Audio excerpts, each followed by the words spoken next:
अस्सलाम वालेकुम friends, welcome back to our YouTube channel. जैसा कि हम पिछले 4 लेक्चर्स में 3 टॉपिक्स कंप्लीट कर चुके हैं, number system, decimals and fractions और एचसीएफ एंड एलसीएम। आज हम अपना चौथा टॉपिक स्टार्ट करने जा रहे हैं, जो कि हमारी 5वीं क्लास होगी रेशो एंड प्रोपोर्शंस पे। तो रेशो और प्रोपोर्शंस क्या होते हैं, इन कंसेप्ट्स को भी हम समझेंगे और फिर कुछ क्वेश्चंस भी प्रैक्टिस करेंगे। तो चलिए स्टार्ट करते हैं हम अपनी क्लास। सबसे पहले आप देख रहे हैं आपकी स्क्रीन पर रेशो की डेफिनेशन लिखी हुई है। Ratio is a term use to compare two quantities. Ratio किसे कहते हैं? ये एक ऐसी टर्म होती है जो दो क्वांटिटीज को, दो तादादों को कंपेयर करने के लिए, एक दूसरे के साथ कंपेयर करने के लिए जो टर्म यूज होती है उसको रेशो कहा जाता है। जैसे यहाँ पर आप देख रहे हैं एग्जाम्पल, 2:3, 35:51 या A:B। ये 3 एग्जाम्पल्स यहाँ पे लिखी गई हैं रेशो की, ठीक है। इसका मतलब ये है कि अगर एक क्वांटिटी, जो ये पहली क्वांटिटी है, जैसे 2:3 है, तो ये पहली क्वांटिटी अगर ये 2 है तो दूसरी इसके मुकाबले में 3 ही रहेगी हमेशा। अगर 2 की जगह 4 आ जाए तो दूसरी क्वांटिटी 3 की जगह 6 आ जाएगी। इसको हम जब रिड्यूस करते हैं तो ये 2:3 ही आता है, यानी 2 के मुकाबले में हमेशा 3 रहेंगे। यहाँ 4 हैं तो ये 2 हैं, वहाँ पे 3 रहेंगे इनके मुकाबले में। तो इसको क्या कहा जाता है? Ratio. It can be written as, इसको कैसे हम लिख सकते हैं? A:B, यानी इस तरह से भी लिख सकते हैं A:B, और A/B इस तरह से भी लिख सकते हैं, और A ये वाला डिवाइड बाय B इस तरह से भी लिख सकते हैं। तो हम ये भी कह सकते हैं कि ratio is a term used to compare two quantities, दो क्वांटिटीज को डिवीजन के साथ, बाय डिवीजन के साथ कंपेयर करने वाली टर्म को रेशो कहा जाता है, ठीक है। चलिए, इन रेशो के अंदर 2 टर्म्स होती हैं। जैसे यहाँ हमने लिखा था 2:3 और यहाँ पे लिखा हुआ है A:B, ठीक है। तो इसमें जो पहली टर्म है, the first term is called antecedent. जैसे यहाँ पे A है तो A को क्या कहा जाता है? एंटीसीडेंट, पहली वाली टर्म। यहाँ पे 2 है पहली टर्म, तो 2 को कहेंगे एंटीसीडेंट, ठीक है। और दूसरी टर्म है 3, जैसे यहाँ पे दूसरी टर्म है B, तो B को कहा जाता है consequent. The first term is called antecedent and the second term is called consequent. यहाँ पे 2:3 में 2 जो है ये एंटीसीडेंट होगा और 3 जो है ये कॉन्सिक्वेंट होगा, ठीक है। ये भी आपने याद रखना है।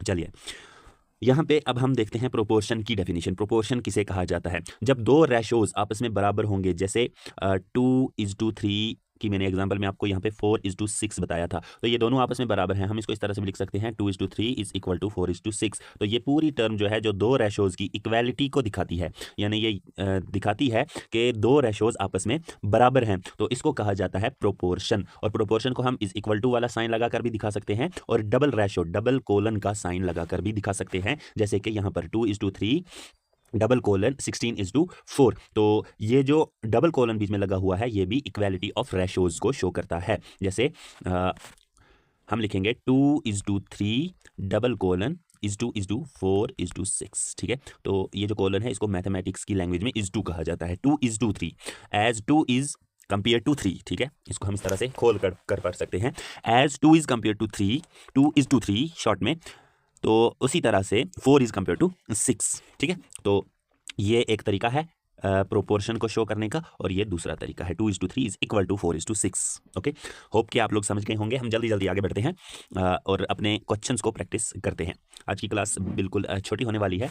अपने मन लगाकर इन सब क्वेश्चंस को देखना है, क्योंकि यहीं से आप सीखेंगे कि रेशो और प्रोपोर्शन वाले क्वेश्चन किस तरह से सॉल्व करने हैं। सबसे पहले आप देख रहे हैं आपकी स्क्रीन पर question, if A:B is equal to 7:8। यहाँ पे मैं लिखता हूँ A:B इज इक्वल टू 7:8, ठीक है। और B:C इज इक्वल टू 7:9, ठीक है। यहाँ पे A:B 7:8 के बराबर है, और यहाँ पे B:C 7:9 के बराबर है। अगर आप यहाँ पर देखेंगे तो B के कॉरस्पॉन्डेंस में 8 है, यानी B 8 के बराबर है, और यहाँ पर B के कॉरस्पॉन्डेंस में 7 है, यानी यहाँ पर B 7 के बराबर है। वहाँ B 8 है, और यहाँ पर B, पहली जो आपकी टर्म है, ये फर्स्ट हम इसका नाम रख देते हैं, इसमें B जो है वो 8 के बराबर है, और दूसरी जो टर्म है इसमें B जो है वो 7 की बराबर है। अब हम इन दोनों को, यानी B पहली और दूसरी टर्म में बराबर, या इक्वेशन आप बोल दें, पहली और दूसरी इक्वेशन में B जो है वो बराबर हो जाए, एक जैसा हो जाए, उसके लिए हम फर्स्ट जो है फर्स्ट को मल्टीप्लाई करेंगे, मल्टीप्लाई बाय 7, ठीक है, एंड सेकेंड बाय 8। जो फर्स्ट इक्वेशन है ये वाली आपकी, इसको हम 7 के साथ मल्टीप्लाई कर देते हैं। तो a इज टू बी आपका बन जाएगा, a is to B is equal to 7 7 49 and 8 7 56, ठीक है। और दूसरी जो है b इज टू c, इसको हम मल्टीप्लाई करेंगे 8 के साथ, तो 7 8 56 इज टू 9 8 72, ठीक है। तो यहाँ पर भी b 56 आ गया और यहाँ पर भी b 56 आ गया। हमने क्या निकालना है, then what is the ratio of a is to b is to c। अब जब b बराबर आ गया तो a is to b is to c आपका हो जाएगा 49 इज टू 56 इज टू 72, ठीक है। और वो कहाँ पर आ रहा है, ये वाला।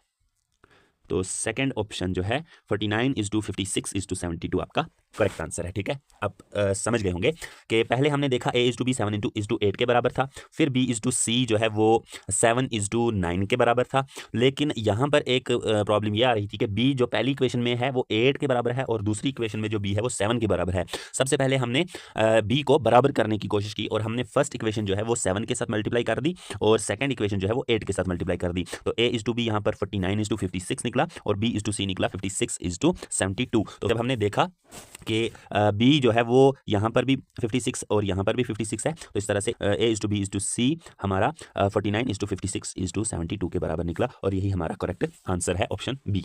तो चलिए आगे चलते हैं। अगला क्वेश्चन हमारा है ₹100 is divided in such a way between a and b such that the rupees of a is to the rupees of b is equal to 9 is to 11। देखिए यहाँ पे हम सीधा लिखेंगे a इज टू बी, 100 रुपये दो को दिए जा रहे हैं, एक a को और b को, और इस तरह से दिए जा रहे हैं कि जो पैसे a को मिलेंगे और जो पैसे b को मिलेंगे उनका रेशो है 9 इज टू 11। क्या है, 9 इज टू 11, यानी a is to B is equal to 9 is to 11। लेकिन ये पूरा जो है पैसे जो हैं वो 100 हैं, तो हम इस तरह से कर सकते हैं 9x प्लस 11x, ठीक है। हम रखते हैं कि x पैसे दिए गए a को भी और b को भी, तो 9x किसको मिले, a को, क्योंकि a का रेशो 9 है और b का रेशो 11 है, तो 9x पैसे मिले, 9 इंटू समथिंग वो मिला a को और 11 इंटू समथिंग वो मिला b को, तो टोटल है 100। 9x और 11x ये हो जाएगा आपका 20x इज इक्वल टू 100। तो x जो है x यहीं पे रहेगा और 20 जो है वो 100 को डिवाइड करेगा, 2 1 2 2 5 10, तो x आपका निकला 5।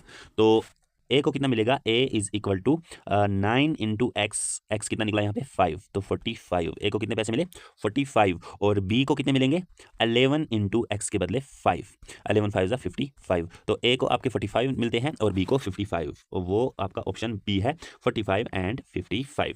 तो a को ₹45 मिलते हैं और b को ₹55 मिलते हैं। ये आसान तरीका है इस क्वेश्चन को सॉल्व करने का। आपने सबसे पहले क्या करना है कि अगर 100 रुपए हैं जो a और b को 9 इज टू 11 के रेशो में दिए गए, तो इसका मतलब ये है कि 9 को कुछ मल्टीप्लाई करेंगे तो वो a के पैसे होंगे और 11 को कुछ मल्टीप्लाई करेंगे तो b के पैसे होंगे। लेकिन वो कुछ क्या है वो हम पहले x रख देंगे, उसके बाद जब सॉल्व किया जाए तो x का वैल्यू हमें मिलेगा 5। तो उसके बाद हम उसी 5 को पहले 9 के साथ मल्टीप्लाई करेंगे तो पता चलेगा a को कितने पैसे मिले 45, और जब उसी 5 को हम 11 के साथ मल्टीप्लाई करेंगे तो हमें पता चलेगा b को कितने पैसे मिले, यानी 55, ठीक है। तो इस तरह से हम ये क्वेश्चन सॉल्व कर सकते हैं। इस टाइप के जितने भी क्वेश्चन आएंगे आपने याद रखना है कि उसका मेथड क्या है। इसी तरह से जो हमने पीछे क्वेश्चन सॉल्व किया यहाँ पर भी आपने याद रखना है कि इस क्वेश्चन का मेथड भी ये है। अगर इस टाइप का कोई क्वेश्चन आ जाए तो आपने ये वाला मेथड जो है यूज करना है, ठीक है। चलिए अगला क्वेश्चन हम देखते हैं।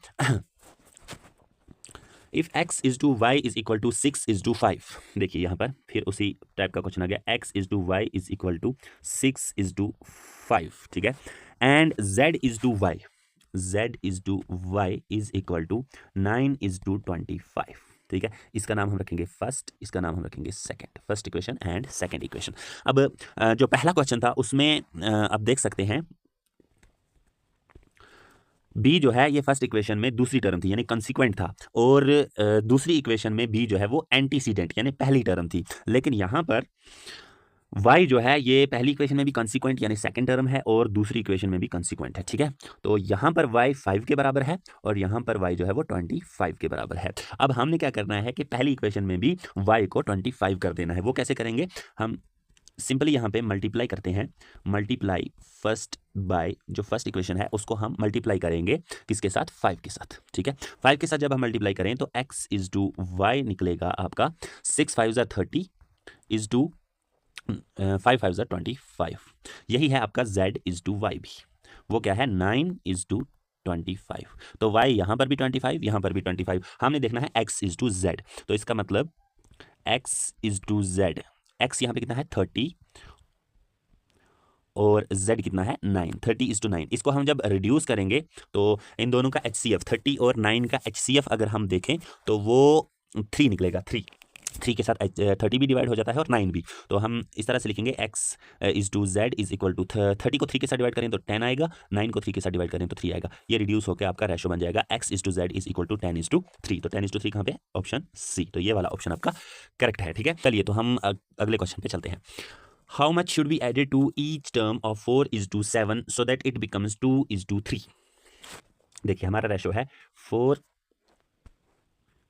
is to 7, इसको हमने बराबर करना है 2 is to 3 के, ठीक है। 2 is to 3 के बराबर करना है, लेकिन उसके लिए हमने इस रेशो के अंदर 4 में भी कुछ ऐड करना है और 7 में भी वही नंबर ऐड करना है, ताकि ये रेशो हमारा जो है वो क्या बन जाए, 4 is to 7। तो हम यहाँ पे ऐसा करेंगे 4 प्लस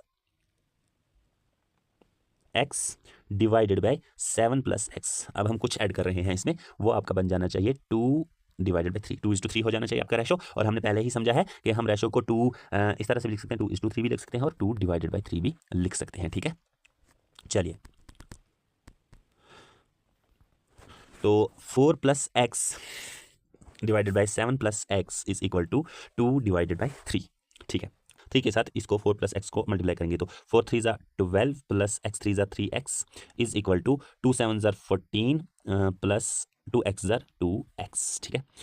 तो ये आपका हो जाएगा 3x को हम यहीं पे रखेंगे, 2x यहाँ पे आ जाएगा तो माइनस हो जाएगा, ये बेसिक्स आपको पता ही होने चाहिए। और यहाँ पे 14 इधर ही रहेगा और माइनस ये वाला 12 हो जाएगा वहाँ जाके, ठीक है। तो 3x में से जब हम 2x निकालते हैं वहाँ 1x रहेगा और 14 माइनस 12 वो आपका 2 रह जाएगा। तो इसका मतलब हमने 4 में भी क्या ऐड करना है 2 और 7 में भी क्या ऐड करना है 2। तो 4 में जब हम 2 ऐड करेंगे वो क्या बन जाएगा आपका, एक सेकेंड, 4 में जब हम 2 ऐड करेंगे तो वो आपका 6 बन जाएगा और 7 में जब हम 2 ऐड करेंगे तो वो आपका 9 बन जाएगा। तो आपका रिक्वायर्ड रेशो जो है वो 6 is to 9। अब 6 और 9 का HCF क्या है 3, यानी 3 6 को भी डिवाइड कर सकता है और 9 को भी। जब 3 6 को डिवाइड करेगा तो 3 2 ज़र 6 और जब 9 को डिवाइड करेगा तो 3 3 ज़र। तो इसका रेशो जो है वो बनता है आपका 2 is to 3, ठीक है। तो इसलिए आपका आंसर है कि x यानी क्या हमने ऐड करना है 4 is to 7 में, ताकि वो 2 is to 3 बन जाए। तो वो आपने यहाँ पे देख लिया कि 2 को ऐड करके हम जब हम 2 ऐड करते हैं 4 में भी और 7 में भी तो ये रेशो जो है आपका 2 is to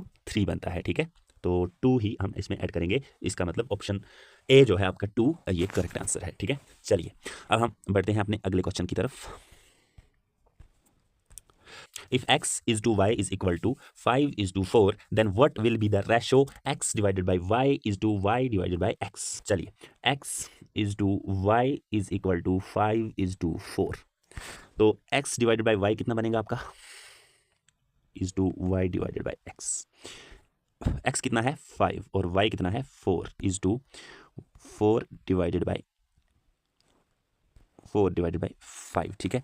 तो हम इसको डिवाइड भी कर सकते हैं, यानी हम इसको ये जो इज टू का निशान है इसको हम डिवाइड का निशान भी बना सकते हैं। और बेसिक ऑपरेशंस में आपको पता है जब डिवाइड होता है तो उसको हम कर सकते हैं 5 is to 4, डिवाइड का निशान जब इनटू बन जाए यानी इसको चेंज कर दिया जाए तो दूसरी टर्म जो है वो उसका रेसिप्रोकल हो जाता है। ये आपका बन जाएगा 5 5 ज़ा 25 डिवाइडेड बाई 4 4 ज़ा 16। तो 25 is to 16 आपका आंसर आ जाएगा। x divided by y is to y divided by x जो है वो आपका 25 is to 16 निकल जाएगा, ठीक है। ये इसलिए था समझाने के लिए कि ऐसा क्वेश्चन भी कभी कभार आ सकता है, तब आपने ये इज टू जो है उसको सीधा डिवाइड बना देना है। और डिवाइड जब हम करते हैं तो यहाँ पे ये वाली चीज़ आप नई सीख सकते हैं कि जब फ्रैक्शंस को हम डिवाइड करते हैं, यानी 5 डिवाइडेड बाई 4 ये भी एक फ्रैक्शन था और 4 डिवाइडेड बाई 5 भी एक फ्रैक्शन था। यहाँ पर हमने ये जो डिवाइडेड बाई का साइन था इसको इनटू वाला साइन बनाया, मल्टीप्लाई वाला साइन बनाया, तो क्या होता है दूसरी वाली टर्म जो है दूसरे वाला फ्रैक्शन जो है वो रेसिप्रोकल हो जाता है, उल्टा हो जाता है। तो फिर हमने सीधा इसको ऊपर वाले को न्यूमरेटर के साथ इनटू कर देना है और डिनोमिनेटर को डिनोमिनेटर के साथ 5 5 ज़ा 25 एंड 4 4 ज़ा 16 ये आपका आंसर आया। इसको हम इस तरह से भी लिख सकते हैं 25 is to 16 जो कि आपका करेक्ट आंसर है, ठीक है। तो होप कि आप लोगों ने ये सारे क्वेश्चंस अच्छी तरह से समझ लिए होंगे। खुद भी ऐसे क्वेश्चंस की प्रैक्टिस करनी है और इस पूरे यानी सब टॉपिक्स को हम खत्म करने के बाद एक स्पेशल क्लास लाएंगे जिसमें हम बहुत सारे ये एमसीक्यूज जो है वो सॉल्व करेंगे। उसके बाद पूरा सिलेबस कंप्लीट करने के बाद भी हम एमसीक्यू सॉल्व कराते रहेंगे ताकि आप ज़्यादा से ज़्यादा मार्क्स जो है वो हर कम्पिटेटिव एग्जाम में स्कोर कर पाओ। और मैथमेटिक्स के खासकर जनरल एप्टीट्यूड में से जो भी क्वेश्चन आपको आए, हर टॉपिक का क्वेश्चन, किसी भी टॉपिक में से कोई भी क्वेश्चन आए उस पर आपको पूरा होल्ड रहे, ये तभी होगा जब हम ज़्यादा से ज़्यादा एमसीक्यूज सॉल्व करेंगे। तो आज के लिए सिर्फ इतना ही। आज हमने 5 क्वेश्चंस सॉल्व किए रेशो एंड प्रोपोर्शन टॉपिक के ऊपर और ये भी समझा कि रेशो और प्रोपोर्शन किसको कहते हैं। आज के लिए सिर्फ इतना ही। दीजिए इजाजत। अल्लाह हाफिज।